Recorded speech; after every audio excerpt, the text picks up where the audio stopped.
Assalamualaikum warahmatullahi wabarakatuh. Perkenalkan, nama saya Fernando Saputra dengan nomor NIM L1A119097 dari Fakultas Pertanian Program Studi Kehutanan Universitas Jambi angkatan tahun 2019. Nah, pada video kali ini saya akan membahas tema yang cukup menarik, yaitu tentang sistem silvikultur hutan mangrove. Jadi di sini saya akan menjelaskan apa-apa saja sih yang ada di dalam sistem silvikultur hutan mangrove. Untuk lebih jelas dan lanjut, mari kita bahas satu persatu. Baik, di sini ada pengertian. Yang pertama, saya akan jelaskan pengertiannya. Di mana di sini kata mangrove itu berasal dari dalam bahasa Inggris, digunakan baik untuk komunitas tumbuhan yang tumbuh di daerah jangkauan pasang surut maupun untuk individu jenis tumbuhan yang menyusun komunitas tersebut. Jadi mangrove ini dia merupakan jenis tumbuhan di mana jangkauannya tuh jangkauan pasang dan surutnya itu ada untuk setiap jenis-jenis individu tumbuhan, yang mana jenis-jenis tumbuhan ini akan menyusun sebuah komunitas mangrove tersebut. Di mana di sini hutan mangrove ataupun hutan bakau ataupun payau adalah tipe hutan di sepanjang pantai ataupun muara sungai yang dipengaruhi oleh pasang surut air laut. Di mana di sini dia tergenang di saat pasang dan bebas genangan saat dia itu surut. Jadi kesimpulannya dia itu tergenang nih. Saat dia pasang itu dia tergenang, dan saat dia surut dia itu bebas dari genangan. Jadi begitu pengertiannya. Adapun di sini tujuan pengusahaan, di mana pengusahaan hutan mangrove ini terutama ini ditujukan untuk menghasilkan kayu sebagai bahan pembuatan arang, contoh kayu bakar dan serpian kayu ataupun sip. Di mana pengusahaan hutan mangrove ini ditujukan untuk masyarakat untuk mengeluarkan hasil seninya, mulai untuk pembuatan arang tadi. Jadi begitu. Di sini ada pun fungsinya, di mana di sini fungsi secara ekologi hutan mangrove berfungsi sebagai tempat berbiak, tempat berlindung, tempat mencari makan berbagai biota laut untuk mencegah seperti bencana abrasi, mencegah intrusi, mencegah perkembangan biakan nyamuk, dan sebagai stabilisator ekosistem perairan untuk sebagai penengah di dalam ekosistem perairan yang ada di hutan mangrove itu. Jadi fungsinya sangat besar dan andilnya sangat besar di dalam pelaksanaan sistem silvikultur hutan mangrove ini. Sangat besar andilnya, fungsinya sangat signifikan untuk semua ekosistem yang ada di dalamnya. Baik, selanjutnya di sini ada fungsi fisik. Fungsinya itu ada fungsi fisik dan biologis. Di sini pertama saya akan bahas dulu fungsi fisiknya, di mana yang pertama yaitu menjaga agar garis pantai itu tetap stabil. Garis pantai yang di tepi-tepi pantai itu bisa jadi stabil. Itu fungsi utamanya. Di mana yang kedua itu melindungi pantai dan sungai dari bahaya erosi, abrasi. Dua bencana alam itu bisa teratasi dengan adanya sistem ini. Ketiga yaitu menahan badai maupun angin kencang dari laut dan menahan hasil proses penimbunan lumpur sehingga memungkinkan terbentuknya lahan baru. Jadi dia itu menahan berbagai badai maupun apapun itu, angin-angin kencang dari laut. Dia itu menahan proses penimbunan yang ada, dan dia itu pada akhirnya membentuk lahan baru yang berguna untuk proses sistem silvikultur hutan mangrove ini. Di mana yang keempat yaitu menjadi wilayah penyangga serta berfungsi menyaring air laut menjadi air daratan yang tawar yang dapat mengolah limbah beracun. Juga dia penghasil oksigen O2 dan menyerap karbon dioksida CO2. Jadi fungsi fisiknya itu saja sudah penting. Sekarang mari kita bahas fungsi biologisnya. Di sini ada pertama yaitu menghasilkan bahan pelapukan yang menjadi sumber makanan penting bagi plankton sehingga penting pula bagi keberlanjutan rantai makanan. Di sini ada sistem rantai makanan di dalamnya. Jadi plankton itu suka akan bahan pelapukan yang ada itu menjadi sumber bahan makanan bagi spesies plankton ini untuk mencernanya. Dimana yang kedua yaitu sebagai tempat memijah dan berkembang biaknya ikan-ikan seperti contohnya kerang, kepiting maupun udang. Itu tempat dia bertelur atau beranak di dalamnya, itu sebagai sarana tempatnya, wadahnya, tapaknya untuk mereka tempat berkembang biak. Jadi begitu. Adapun yang ketiga yaitu sebagai tempat berlindung, itu sudah pasti bersarang dan berkembang biak dari burung maupun satwa lain. Jadi mereka aman di dalamnya karena tidak ada yang mengganggu dan mereka nyaman untuk proses perkembangbiakan. Dimana yang keempat yaitu sebagai sumber plasma nufta dan sumber genetik di dalamnya. Sama seperti tadi, yaitu dia itu sebagai sumber plasma nufta dan sebagai sumber genetik yang ada di dalamnya. Jadi fungsi biologis ini sangat penting untuk sistem kehidupan mereka. Dimana yang terakhir yang kelima yaitu merupakan habitat alami bagi berbagai jenis biota. Itu sudah pasti terdapat beberapa spesies yang khususnya hanya bisa hidup di ekosistem ini. Jadi fungsi biologisnya ini sangat-sangat signifikan dan penting, very important. Baik, selanjutnya yaitu ada fungsi ekonomis. Setelah ada dua fungsi tadi, ini fungsi yang cukup sangat penting juga. Dimana pertama yaitu sebagai penghasil kayu bakar, arang maupun bahan bangunan. Mau seperti rumah, itu kayunya bisa dibuat arang juga bisa. Jadi sangat penting untuk fungsi ekonomisnya. Dimana yang kedua itu sebagai bahan baku industri, pulp, tanin, kertas, tekstil, makanan, obat-obatan, kosmetik dan lain-lain. Ini sudah jelas kita sangat perlu akan bahan baku industri ini. Tidak bisa dipungkiri lagi, apalagi zaman sekarang. Dimana yang ketiga itu sebagai penghasil bibit ikan, nener, kerang, kepiting, bandeng melalui pola tambak silvopriseri.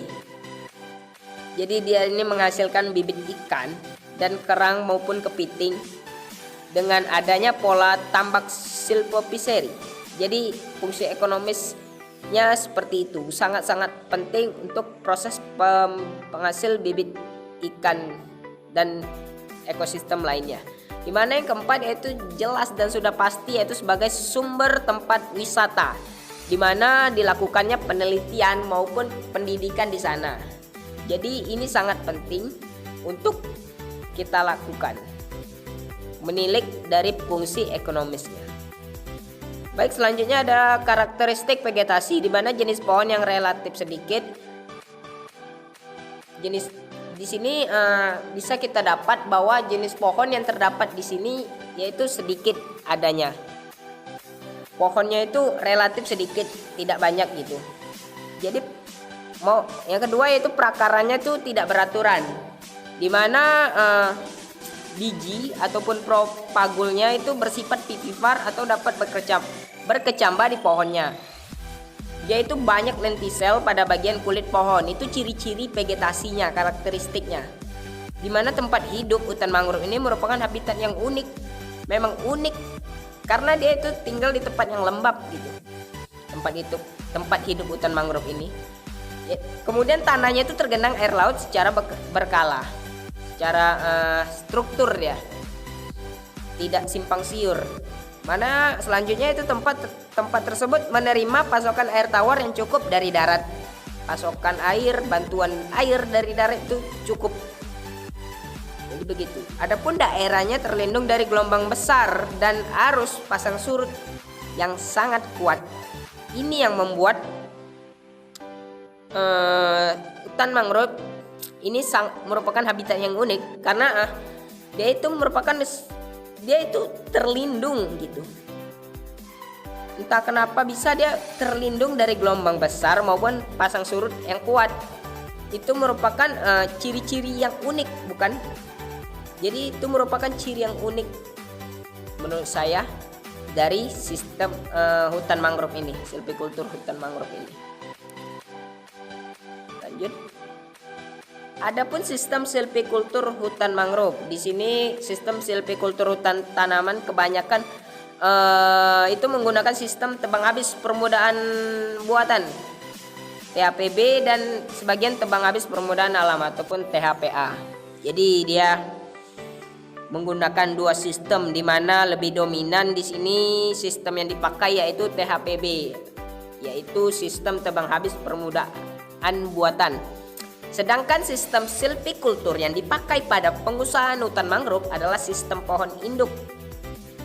Ingat, perlu digarisbawahi yaitu sistem pohon induk, atau biasa kita kenal dengan nama istilah kerennya itu modern trees method, di mana pada sistem ini ditinggalkan pohon-pohon induk sebagai sumber regenerasi ataupun reinkarnasi untuk menghasilkan generasi yang berikutnya yang kurang lebih sama seperti pohon indukannya. Jadi begitu sistem silvikultur hutan mangrove ini. Adapun selanjutnya itu wilayah kerja pengusahaannya, di mana hutan mangrove yang diperkenankan diusahakan adalah hutan produksi dengan lokasi mulai dari 50 meter dari tepi pantai dan 10 hari tepi sungai, di mana alur air ataupun jalan raya bagian yang tidak ditebang itu tidak boleh diganggu. Dari hutan mangrove itu tidak boleh diganggu bagian itu.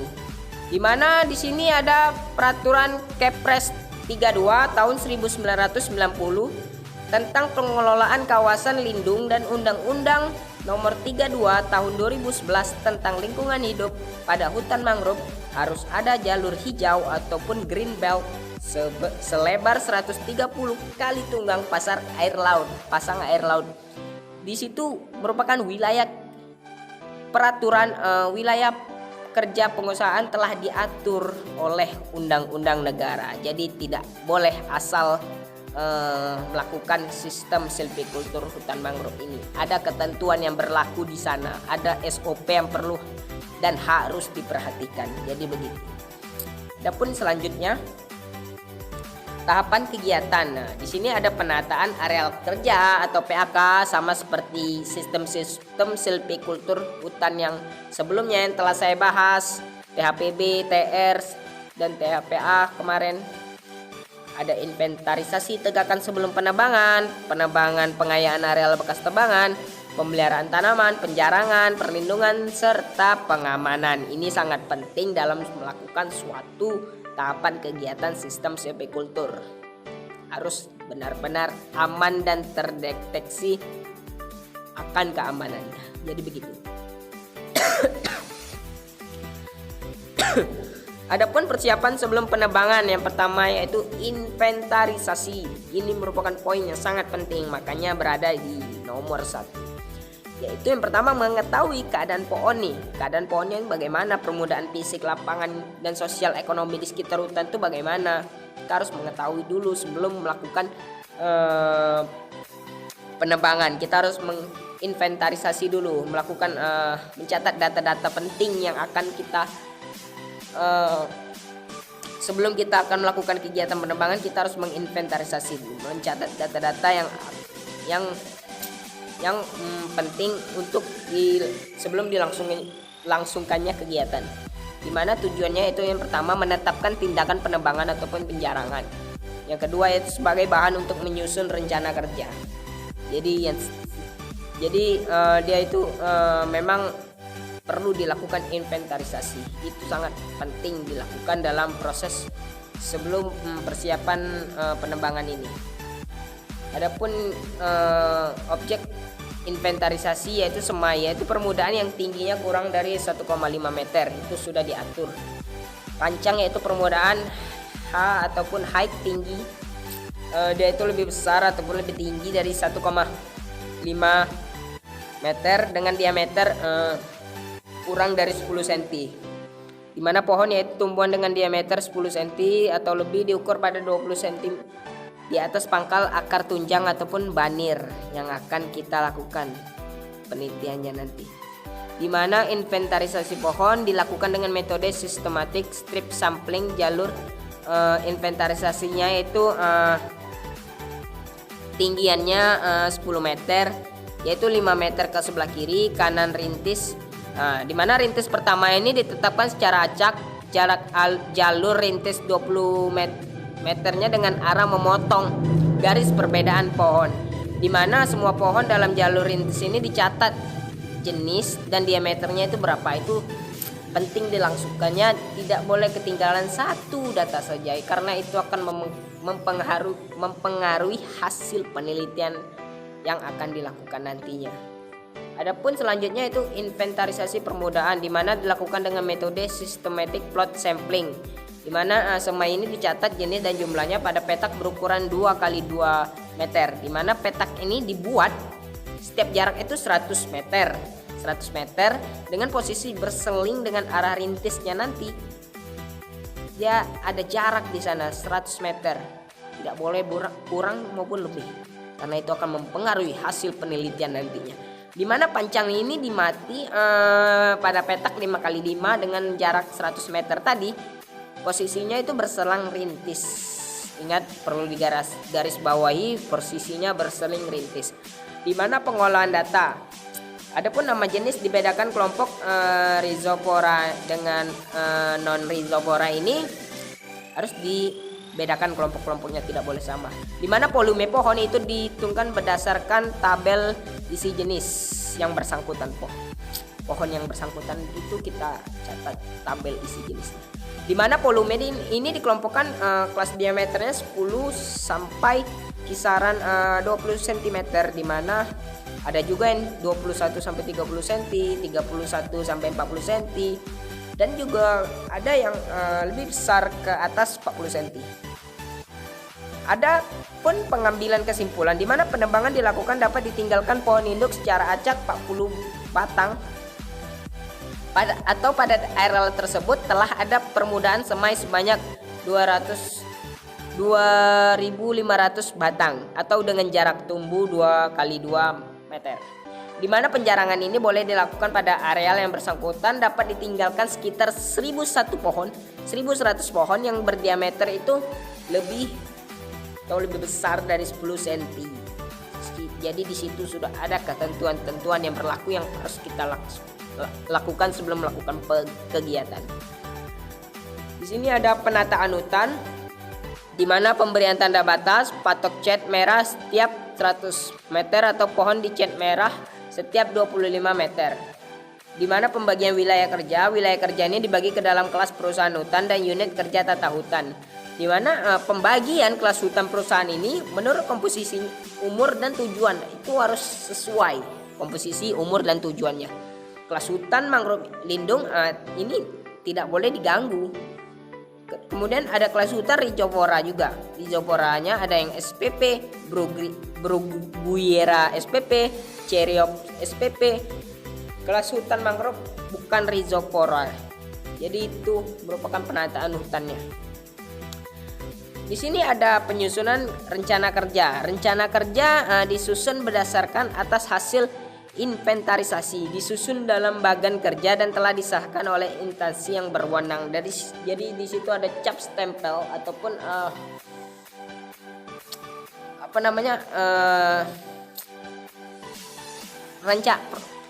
penyusunan perencanaan kerja yang telah divalidasi oleh instansi yang terkait untuk melakukan kegiatan. Jadi tidak boleh semena-mena.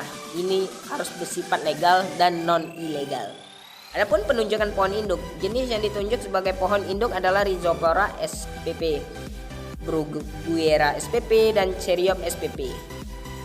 Adapun jumlah pohon induknya itu 40 batang dengan jarak rata-ratanya itu 17 meter ya.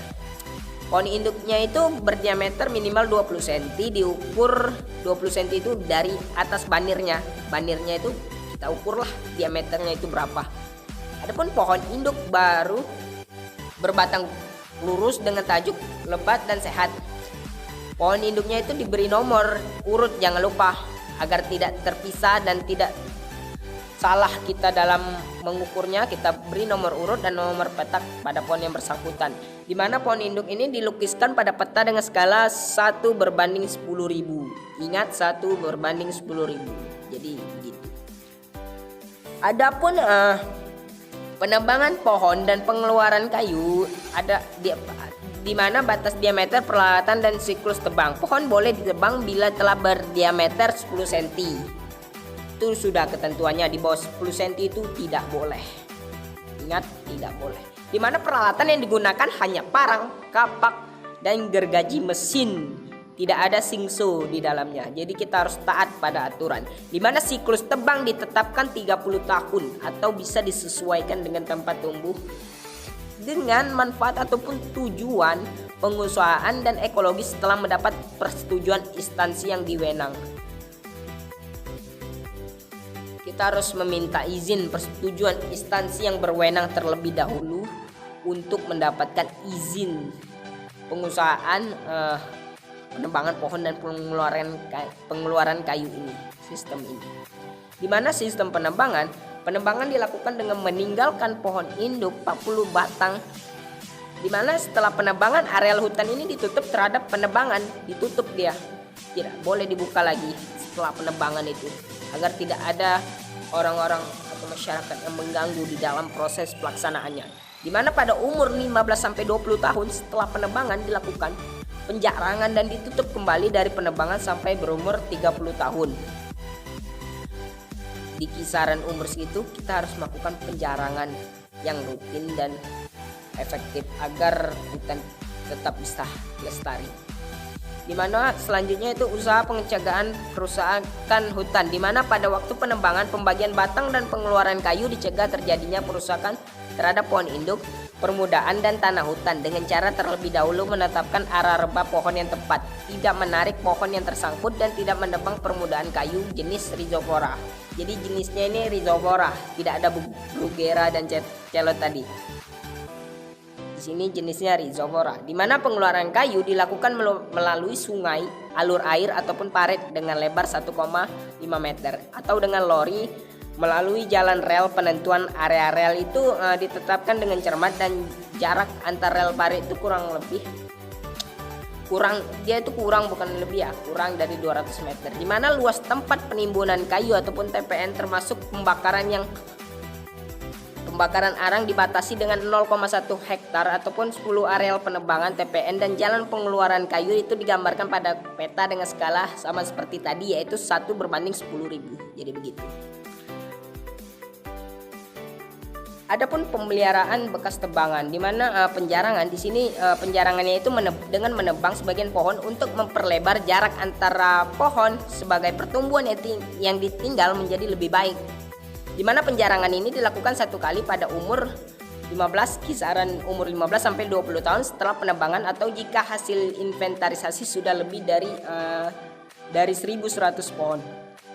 Di mana yang ditebang pada penjarangan adalah pohon yang tumbuhnya itu tertekan batangnya yang jelek atau terkena serangan penyakit hama di dalamnya. Di mana penjarangan dilakukan dengan meninggalkan sekitar 1.100 pohon. Pada waktu penjarangan pohon induk tidak dapat ditebang, di mana pembebasan dari pohon terganggu.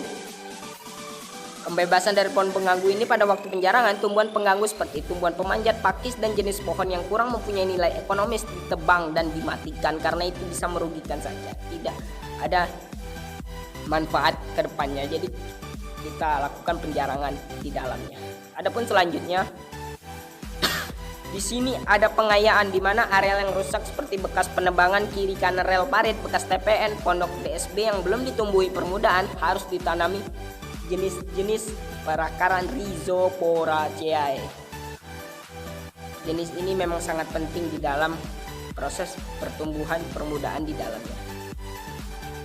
Di mana selanjutnya yaitu di sini ada perlindungan hutan, di mana hutan dilindungi dari penebangan liar, penyerobotan tanah hutan, hama dan penyakit dan sebagainya. Jadi hutan itu dilindungi dari tindakan penebangan liar yang terjadi, hama dan penyakit, sehingga hutan itu benar-benar aman di dalam proses melakukan kegiatan sistem ini. Baik, di sini ada kesimpulan. Kesimpulan yang bisa saya sampaikan adalah sistem silvikultur hutan mangrove itu merupakan ataupun adalah tipe hutan yang terdapat di sepanjang pantai. Ingat, mediasinya itu pantai ataupun muara sungai. Ada dua, pantai ataupun muara sungai yang dipengaruhi oleh pasang surut air laut. Yaitu dia itu tergenang air laut pada waktu pasang dan bebas dari genangan pada waktu surut. Mengerti kata-katanya? Dia itu tergenang air laut pada waktu pasang dan dia itu bebas dari genangan pada waktu dia surut. Jadi begitu kesimpulannya. Semoga bisa dimengerti. Oke, sebelum menutup presentasi video ini, saya ada kata motivasi untuk memotivasi hidup kita supaya hidup kita ini bisa menjadi lebih baik dan berwarna, agar kita bisa melaksanakan kehidupan yang fana ini dengan penuh keceriaan, tawa dan bahagia. Adapun kata-kata motivasinya yaitu, if you spend too much time thinking about a thing, you'll never get it done. Dimana artinya di sini jika kamu menghabiskan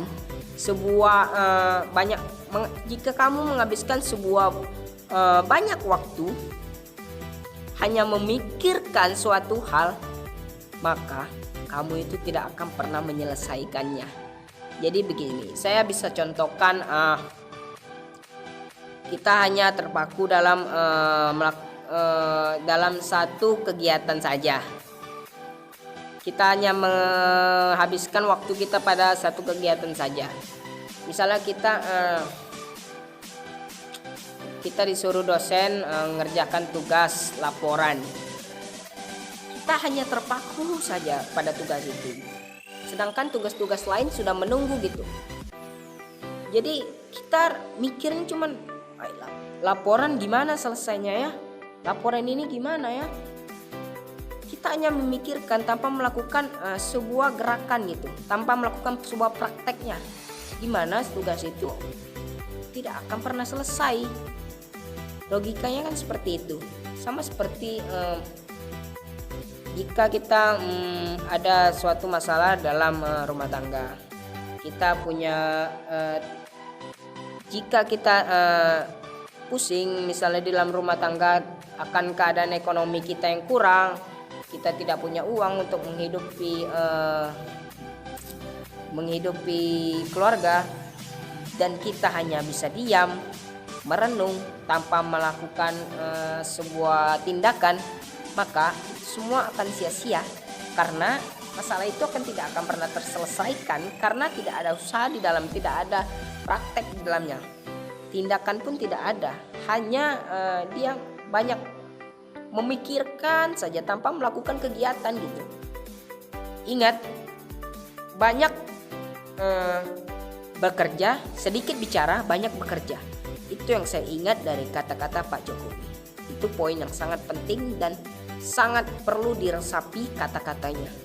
Baik, mungkin itu saja yang dapat saya sampaikan. Kurang dan lebih mohon maaf, karena kesempurnaan hanya milik Allah Subhanahu wa taala. Kita sebagai manusia, semoga di dalam menjalani kehidupan, semoga kehidupan kita ini makin lama makin baik, bukan makin lama makin buruk. Baik, mungkin itu saja yang dapat saya sampaikan. Saya akhiri, wabillahi taufik wal hidayah. Wassalamualaikum warahmatullahi wabarakatuh. See you.